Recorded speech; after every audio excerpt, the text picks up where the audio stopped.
Class 9 chapter number 2 NCERT और class 10 chapter number 2 NCERT दोनों same है पॉलिनोमियल। तो पॉलिनोमियल का बेसिक से स्टार्ट करते हैं।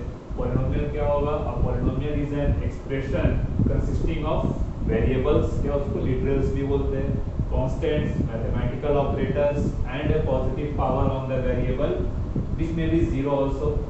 तो अगर पावर जीरो हो जाता है तो वो कांस्टेंट में कन्वर्ट हो जाता है।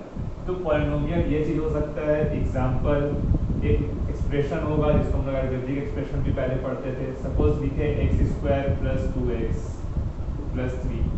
तो ये एक पॉलिनोमियल होगा। सबसे पहले क्या देखना है, इसमें वेरिएबल्स है, x is the variable, variable एक हो सकता है, 2, 3 इतना भी हो सकता है। कांस्टेंट्स है, एक कांस्टेंट है। तो कांस्टेंट इसी में हो भी सकता है, नहीं भी। बस सबसे मेन चीज क्या होना चाहिए इसमें, सबसे जरूरी कि वेरिएबल का पावर क्या होगा, पॉजिटिव होगा। और मैथमेटिकल ऑपरेटर्स भी है। मैथमेटिकल ऑपरेटर्स में क्या होगा, plus minus, addition, subtraction, multiplication या डिवीजन का कोई भी ऑपरेशन हो सकता है। और पॉजिटिव पावर है वेरिएबल पे। यहाँ पर x का पावर देखेंगे तो 1 है, यहाँ पर x का पावर 2 है। तो सपोज अगर कोई दूसरा एग्जांपल लेते हैं 1/x + 2, तो ये कोई पॉलिनोमियल नहीं हो सकता क्योंकि x का पावर यहाँ पर क्या है, -1 है। जब x ऊपर आएगा तो क्या हो जाएगा, पावर -1। तो ये पॉलिनोमियल नहीं होगा। तो पॉलिनोमियल इस तरह से हो सकता है। अब उस पॉलिनोमियल में कितना टर्म्स है, तो टर्म को सेपरेट कौन करता है, एडिशन और सब्ट्रैक्शन का साइन। तो इसमें कितना टर्म है, 1, 2 और 3 टर्म। तो पॉलिनोमियल को जो फर्दर क्लासिफाई करते हैं वो दो पार्ट में करते हैं कि उसमें कितना टर्म होगा या उस पॉलिनोमियल का डिग्री क्या होगा। डिग्री का मतलब क्या होता है, maximum power on the variable. जैसे यहाँ पर देखेंगे, यहाँ x का पावर 1 था और यहाँ पे x का पावर 2 है, तो मैक्सिमम कौन सा पावर है, 2। तो इस पूरा पॉलिनोमियल का डिग्री क्या हो जाएगा, 2 हो जाएगा। तो डिग्री का मतलब क्या हो जाता है, डिग्री ऑफ ए पॉलिनोमियल, इसका मतलब हो जाता है maximum power on the variable. Maximum power on the variable.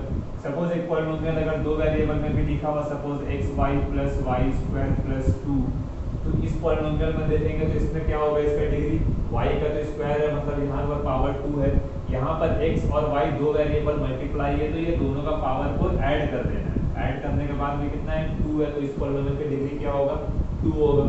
Suppose xy² होता + y² + 2, तब इसका डिग्री निकालना है तो क्या होगा, y का पावर 2 है, पर यहाँ पर पावर कितना हो जाएगा, x का पावर 1, y का 2, तो ऐड हो जाएगा, मल्टीप्लाई है तो पावर कितना हो गया, 3। तो इस पॉलिनोमियल की डिग्री क्या हो जाएगा, 3 हो जाएगा। तो डिग्री हमेशा निकालने के लिए वेरिएबल का मैक्सिमम पावर को देखना है। तो पॉलिनोमियल को जो फर्दर क्लासिफाई करते हैं वो दो पार्ट में क्लासिफाई करते हैं। पहला होता है according to number of terms, उस पॉलिनोमियल में कितना टर्म्स। और सेकंड होता है अकॉर्डिंग टू डिग्री,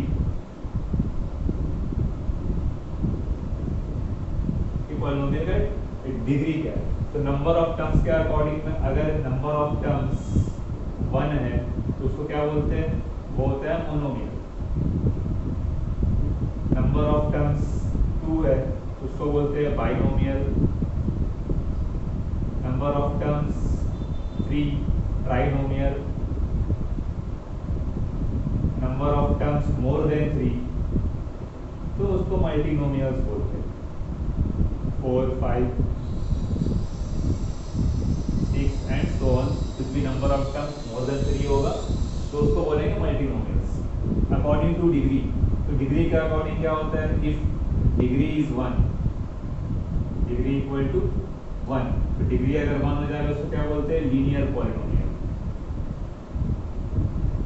इसी से टर्म आता है नेक्स्ट लीनियर इक्वेशन। अगर किसी एक्सप्रेशन में इक्वल टू करके इक्वल टू का साइन आ गया तो वो इक्वेशन में कन्वर्ट हो जाता है, तो जिसका डिग्री 1 होता है उसको लीनियर पॉलिनोमियल बोलते हैं। और अगर यही इक्वेशन में कन्वर्ट हो जाएगा तो उसको क्या बोलेंगे, linear equation. Next is degree equal to 2। Degree अगर 2 हो गया तो क्या बोलते हैं उसको, quadratic polynomial.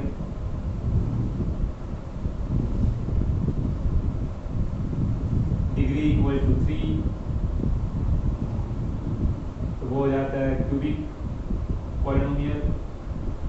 Degree equal to 4 तो वो होता है biquadratic, degree equal to 5, हो जाता है quintic polynomial and so on.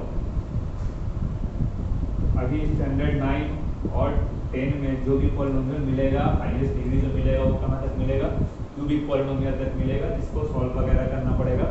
तो 9 में तो ऐसे सॉल्व करना नहीं है ज़्यादा, 9 में कुछ बेसिक पढ़ना है पॉलिनोमियल का, पर 10 में थोड़ा बहुत डिवीजन ऑफ पॉलिनोमियल भी करना है।